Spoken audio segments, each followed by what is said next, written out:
beza motor yang AC dia ada wayar kuning dekat kuil. Kuning ni untuk lampu. Putih ni untuk cas bateri. Ya.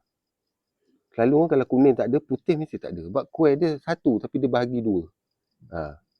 Macam hitam ni untuk ni api plug. Hitam merah, belang merah ni. Bila ni tak ada, walaupun kuning putih ni ada api, hitam ni tak ada, motor tak hidup.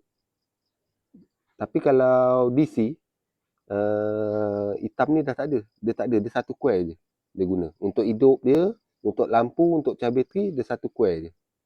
Macam ni dia asin. Kuil untuk hidup dengan kuil untuk lampu dengan bateri. Okay, kesimpulannya, wayar daripada kuil, putih untuk cas bateri, kuning untuk lampu. Yang biru belang kuning ni pasa kuil. Hitam merah ni kuil api untuk hidup. Yang ni wayar body hijau. So, dua ni jika ada masalah, motor tak hidup. Dua wayar ni. Dua wayar ni jika bateri tak cas atau lampu tak menyala. Dua wayar ni dia pergi ke CDI.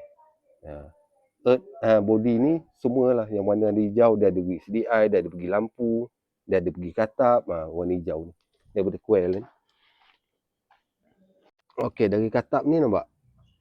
Dua wayar ni kuning, putih, hijau. Kuning putih ni daripada coil. Kuning ni dia masuk dia tak keluar tau. Dia masuk nanti api dia keluar balik ke kuning ni, dia pergi ke lampu. Macam ni putih ni dia akan keluar ke merah. Nampak? Putih masuk dalam katap, dia akan keluar ke merah untuk cas balik bateri. Tu je function dia. Nak check coil, check dekat sini pun boleh. Letak mentol sini kan, test light tu, cucuk. Kalau start menyala maknanya okey tu coil.